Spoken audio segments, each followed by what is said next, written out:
Most bizarre turn of events occurred. I was riding my bike yesterday on Highway 90, visible over there, and I made it all the way from where I started out from on Marbach and Ellison, and I nearly made it to this Circle K behind me, where I'm a shift smart. To my knowledge, I had a shift to work because my phone app had it was on my schedule. I had scheduled it that morning. There could have been a mistake, I don't know. Either way, I mapped the map, and when I took off, the distance that I was to travel was almost exactly to here. Well, I was nearly here when I hit a piece of debris on the road on the side of Highway 90 and ended up with a flat tire. This flat tire had a nail that ended up lodged in the tire part, which punctured the inner tube and then punctured the other side of the inner tube. And I was angry, because they don't sweep the side of Highway 90. They don't clean Highway 90, and other people have complained to me, have mentioned their own complaints about it. One of the neighbors here mentioned that he doesn't ride Highway 90 anymore because of the problem. Well, right now I have this problem right now because I wasn't able to fix it. It still has a leak. I thought it was fixed, and it's not fixed. It has a leak still. So while I was, after I fixed it, I went to put it on, and there's a washer that goes on the axle. This is an e-bike. This axle keeps the torque of the motor from turning the axle, and it locks the axle into a slot on the bike. Well, in the process of putting that on, it came off. It's never come off before. Well, I spent hours and hours looking for this washer, okay? Couldn't find it. One of the neighbors came over and asked me what I was doing, and I said, I'm looking for this washer that goes in this slot here. And together we came up with a solution to make one, and we did, and it's now on the bike. And the washer's good, but as you can see, the tire is still broken, so it still has a leak. I'm on my way to that Walmart over there to go and get me another patch kit because I need another patch kit to fix this. And once it's fixed, I'm gonna ride back to the area of town where I stay with friends and whatnot. So, but when I arrived, of course, I took as much of my property as I could off my bike. You can see the bike has a crate of things that belong to me, that are some clothes that I made an investment with, that I intend to sell it or give it away to people that I care about. And I didn't want to leave that on the bike lest it gets stolen while it's out on the highway down that way towards San Antonio. So this, my bike, yesterday in the first incident, I chained it to the median. There's a median that has a separating fence, and I chained it to a cable fence that that separates the two lanes.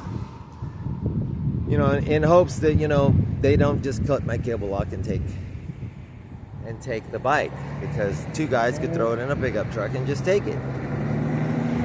That was a risk I was going to take, and I arrived for my shift on time, and my phone was dead. I informed the manager that I was there to do shift smart, and she said she didn't have a code, and I said, well, that's okay. She said, she would go look for it. And meanwhile, I wanted to charge up my phone enough to get a charge to where I could show her my schedule and say, hey, is there another store here in town? I asked her, I said, is this the only store, or is there another? Because I didn't know. I've been here for one shift before, successful shift some time ago. And, things just went on from there, because this property here, this crate, had my rigging on it. And when I took it off the bike, I took the rigging, as you can see it right there, hanging off the crate.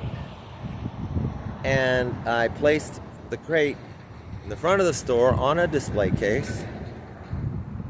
in full view of the windows. It doesn't look like trash to me.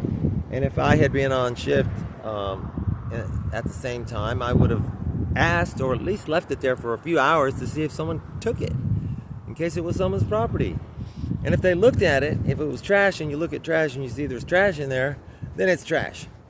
But in this crate, there's not trash. There's clothes, nice clothes, brand names, with tags. They're brand new. You know, this isn't trash. And some of it was my clothes that I laundered. Some was clothes that I got as to sell. And you know, I'm already not happy at this point when I arrived at the store in the morning, because I feel like the shoulder is an important part of safety when you're driving. If you can't get off the road safely, or you can't work on your car safely on the shoulder, you know, this can cause problems. You might not park in a way that's safe because the shoulder has debris or trash or, you know, things that are gonna damage your car. Well, I had to ride the shoulder the whole way, the whole 10 miles. And I did it, I was trying to do it safely, but I was in a hurry and going faster than I usually do. And there was a piece of tackless stripping that I saw, that I knew where it was from a prior trip. And when I saw it, I was going too fast. I knew what it was from the prior trip. And so when I saw it this time, I was just going too fast to avoid it and ended up running it over. Of course, this punctured my tires, but worse than that, a nail got lodged in the tire and ended up causing some real damage to, you know, the other side of the inner tube. You know, you're going to be mad about that, especially if this is your only mode of transportation and it's very easy to steal.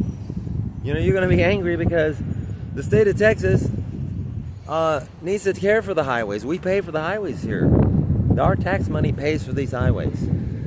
And when they're in this condition, when you have debris and all kinds of stuff, an accident site will usually include a bunch of glass and, you know, other things that, you know, usually they used to clean up. And I dodged a couple of accident sites along the way. And, you know, I know I ran over some glass along the way. And, you know, this glass is, can puncture the tires of cars as well as bikes. I've seen glass puncture. I've had glass punctures on my bike as well. And this isn't just Highway 90. This is all the roads in San Antonio. They're poorly maintained. The shoulders are not maintained at all. And, you know, we talk about safety these days and whatnot. And, you know, if you're a cyclist, and there's going to be a lot more cyclists in the future, because the decline of the accessibility of energy. I mean, there's plenty of energy out there. It's just how much does it cost to extract it from the ground, or, you know, deliver it to you, you know, via transmission lines or what have you. That cost is only going to go up. And a lot of the inflation that we see isn't because of the government's giving it away to poor people. It's because the cost of energy is going up. The cost to extract energy from the ground is going up. Now, you can have $1 billion worth of oil underneath the ground. But if it costs more than that billion barrels of oil is worth, you're not going to extract it because you're not going to make money. If it's going to take more energy to extract than the energy benefit you're going to get, there's no point in extracting it at all. And that's the point we're arriving at in the global energy economy that involves fossil fuels like coal, natural gas, and oil. This is a long expected condition. An article was written by a guy in 1958 that explained this very point in time that we're arriving at. And it's called Hubbard's Curve. And it shows how the cost of extracting oil or coal will just go up. Everybody knows that. Gasoline prices go up. We know oil is harder to get. Everybody knows that. And, you know, cycling and cyclists and bikes like mine, which are pro-grade heavy-duty bikes are going to be a bigger part of the mix of, transportation for a lot of people. I'm an early adopter. I chose this route myself and did it as an experiment to see for myself, is this a viable form of transportation to get around and to be able to do business with? And I find it is. There's gaps right now in what you can do because of the roads, because of people's lack of knowledge about the laws that say that on the roads in Texas, bicycles are 100% legal. You can't go on the interstate. You can't go on the interstate shoulder. You can't enter an interstate. But you can ride on the shoulder of state highways. You can ride on the shoulder of all the roads. You can ride on the road. Now, if you do it safely, and I've done 10,000 miles in this area in less than a year, it is a viable form of transportation. Now, there is the 1 in 200 driver that is disrespectful and aggressive towards cyclists like myself. And I've heard stories of cyclists being, physically attacked. Cue balls, bikes. I've been shot with a slingshot or some sort of, device. And there are those people out there that do that. But one day, everyone's going to be on a bicycle. Everybody. Because the kind of car you're going to be able to afford will be more than you can pay. And there will be cheaper alternatives like bikes that just make more sense. Other people are going to be using them too. Our culture is going to change from one that's car-oriented to one that's more pedestrian and cyclist-oriented. So, I'm someone who's a pioneer. I'm dealing with a lot of things that have to do with being an early adopter. And I like sharing that information with people that I meet. People are very curious about this bike. They know, I feel, that their days in a car are numbered because the cost of insurance, the cost of gas, tires, replacing the vehicle. They know that. And this is a great way to get around. You can't tell in this video, but I'm super fit. I'm 60 years old right now, as of September 3rd of this year. And I'm super fit. Okay? This kind of transportation, this kind of exercise makes your whole body stronger. Everything's stronger. Everything's better. I can go to sleep. I sleep really well, deeply, even if I don't want to. And I get around. I go everywhere on my bike. I love it. In fact, I prefer it to other forms of transportation, like riding in a car. You get in a car like myself, and you don't have the income. You don't have a high income. You're not rich. You worry about the cost of wear and tear and the cost of gasoline and the insurance and everything. You know, the amount of money you spend. Well, that's just going to get worse for some people. Now, the heart of the matter here is that because my phone was off and I couldn't demonstrate my schedule to the manager of this Circle K, a sort of situation arose that, you know, really escalated bizarrely into my being barred from coming to this Circle K. I was just told and issued a citation by the sheriff of Medina County, Miss Officer Mitchell, that I'm not allowed to go on that property because the Valero Corporation said so. Now, I don't care about that. I'm not going to take a shift at this Circle K because I just don't need the problems with anybody. But I just find it bizarre that this even happened because I've worked shifts here before. I've had no problems.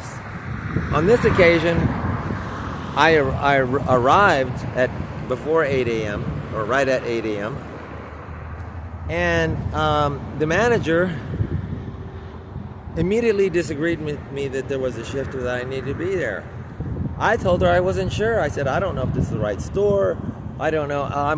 My phone is dead and I can't show you my schedule on my ShiftSmart application. So let me charge up my phone. Well, as I mentioned, I took my property, the crate with the clothes and whatnot, and I put it on a display in the front so that it would be visible, so it wouldn't be stolen. Well, what happened is the employees took my property and without, with little discernment or seeking information about it, took it and threw it in the dumpster. Well, unbeknownst to me. And when I heard mention of some trash that had been thrown away, I said, hey, that trash wasn't in a crate, was it? Because if it was, it's mine. It's not trash. Well, it turns out that the trash that they were referring to was my property. And the funny thing is my crate had my rigging, that rigging on it. No one's going to take trash and, with nylon, tie downs and carabiners and high-end clothes with tags on it and throw it away. This doesn't make any sense. Well, apparently it does to the manager and to the employees. Well, what happened next is even more bizarre. When I found my property missing, I immediately went and tried to go to the dumpster and retrieve it. Well, I found that the dumpster was locked.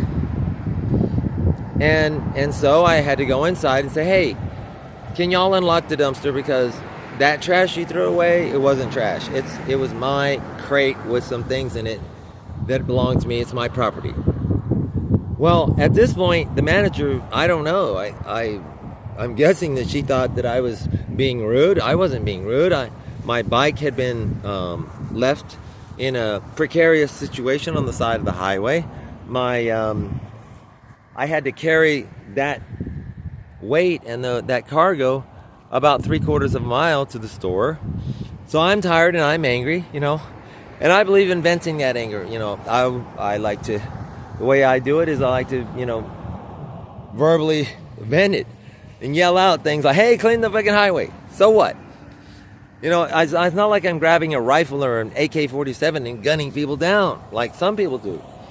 And so by the time I got to the door, I felt better. I was like, people have heard me. I'm done with the anger and I'm ready to work. Well, I couldn't go to work because immediately the manager had this disagreement, and I didn't disagree with her. I said, I don't know. I need to show you my schedule. I need to look at this schedule. I don't know. So one time I had arrived here, the last time, and when I had ridden 28 miles from the eastern part of San Antonio all the way here in Castroville, a total of 28 miles. And I did it nonstop in about an hour and 50 minutes. That's 1 hour and 50 minutes. Well, I was super ecstatic because I did such a Herculean ride at age 60 in 95-degree weather nonstop. And that's the kind of fitness I have. And this bike, you do pedal. Just because it's electric, don't think that you don't pedal. You do. You pedal hard. I pedal real hard. I help the motor a little bit. The motor is driving the bike forward and you and the car go forward. And your pedaling helps a little bit. Your pedaling can help you get a lot more range. So I pedal really hard and I'm super fit because of it. Well, I thought it was super awesome, and I didn't even really care that I wasn't on the schedule item for that day at this store had disappeared, because I had just done this, super badass ride. Well, I left, I got some food, I stuck around a little while to recover, and I left. No big deal, no problems. When they told me, when I found out that, the schedule, I told them, I said, hey, it was on here on the schedule, but it's gone now. I didn't care, no one else got upset. Well, this is a similar situation, only that the employees threw away my property, which doesn't make any sense. And anybody in a similar situation would probably demonstrate some level of, disbelief and anger, like I did. I said, hey, that's not trash. How can you throw away trash that's in a crate? A crate isn't trash, and especially one that was rigging on it. And it didn't look like trash. I mean, I use trash bags to keep it out of the weather, to keep it, you know, from dust and whatnot, but it was not trash. A lot of people use trash bags for purposes other than trash. Well, you know, my disbelief, I can't imagine too many people that would have done the similar action. And I certainly wouldn't have. And I don't think that I'm special. So of course, you know, I'm going, hey, why did you guys throw that away? That's not trash. And it had I had another bag next to it that had food in it. You know, that's somebody's lunch. You know, a lot of people use plastic bags to carry their lunch. And you know, if you're gonna grab something and you work at a place like Circle K or, you know, any grocery store, public, you know, where the public it may enter, you don't want that to happen to you either. So why would you do it in the first place? You know, you don't want this to be the common response to someone's property, you know, not looking the way you expect. You know, it's bizarre, really. But anyways, the manager took it to be an axe to grind. You know, she's kept on and on me, really disrespectfully, telling me to get my stuff out of her dumpster and all this in a way that was disrespectful to me. And I told her, I said, listen, this is my property. I'm going to take my time and make sure I get all my stuff out of the dumpster that your employees threw away. And she thought that was some sort of major attack, you know, for me to be, you know, some nasty bastard. It's not. I was doing what anybody else would do. You know, I wasn't doing anything that any other person would do. Now, had I been a woman, I think the response would have been different. If the manager had been a man, I guarantee you the guy is not going to have that response towards you. I would have said, hey, they threw away your property, let's go get that. And, you know, I'm so sorry, can I get you a cup of coffee? Something like that. It's customer service. You know, I'm a customer as well. I spend more money at Circle K and QT than most people do. Most of my income goes to food and coffee and cigarettes and things at QT and Circle K. Now, you can imagine that I'm a darn good customer. I'm somebody that, if anyone you question about me, will tell you that, you know, everybody likes me. I don't stir up trouble. In this case, I wasn't stirring up trouble. I wanted my property back, and I did have a lot of trouble believing that anyone would throw away something that looks like that with a bag on top just to keep the dust out. Well, you know, I think most people would agree with me. The manager didn't. She chose not to. You know, she made it a point to go out of her way to make me, you know, whatever she believes I am or not. Well, I'm not whatever she thinks. She's wrong about me. She doesn't know a thing about me. How could she? She's never met me. I've never seen her before in my life, and she's never seen me before as far as I know. And the only person at the store that knows me is someone whose husband I worked with in the past. I'm not going to mention who she is, but she knows me. They think I'm great. They hired me to work on their house here in Castroville, a cabin of theirs. So, you know, this situation now involving the Valero Corporation and the Medina County Sheriff's Department should never happen, because it's a non-thing. People have interactions like this every single day. Okay, this is the kind of thing that comes up when people live together and they share a community. It comes up. Disagreements, big deal. We get through it. You know, we don't have to have a nuclear war over a disagreement. Once I had my property back, I was ready to just fix my bike and disappear. But I couldn't, because the puncture and the damage to my bike was much more severe than even I could have imagined. It's still going on because this leak on the tire is from that same damage. Now, I would have left a long time ago. And had I not had a flat, I would have turned around immediately and left the area when I discovered that my shift was different than or some other issue or was a different store. Because I was already late at that point. And usually if you're late, Chef Smart gets rid of the shift. It's over, you might be canceled, might disappear from your schedule, whatever. There's no point in pursuing it. So you go home and you wait for the next shift opportunity and so on. Well, that's what I was prepared to do, but I had to fix my bike. My bike was already at the store. I wanted to fix my bike, and you know, this waste of time, energy, and resources doesn't have to happen. You know, Circle K doesn't need to be dealing with this sort of thing. They're not dealing with it because of me, because I didn't care. I just wanted my property back. I just wanted to get the things that I, you know, am doing, and, you know, go on my merry way of making a buck, or, you know, whatever I'm doing. And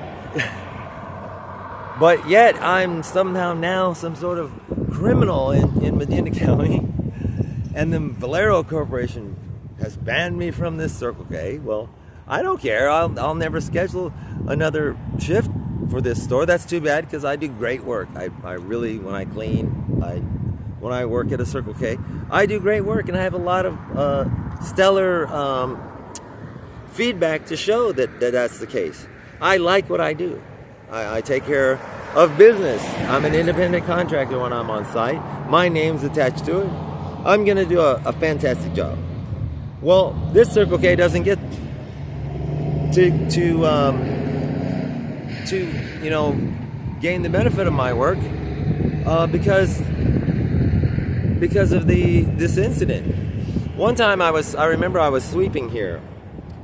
I was sweeping the front parking lot, and a woman who was getting out of her car, an older lady, took and said, "You are doing such a good job." You know, because she could see what I was doing, and the way I sweep is different from other people. Well, I really sweep the whole area. Well, I do that because it helps me stay fit, it helps me feel good about what I'm doing, and it's also a meditation. And it gets me out of the area, you know, gets me off the, you know, it gets me, makes the time go by faster. You know, I'm not out harming anyone. I'm not out attacking Valero Corporation or Circle K. You know, I just wanted my property back. And I had trouble understanding why anyone would do what they did. But, you know, this ain't the way the manager sees it.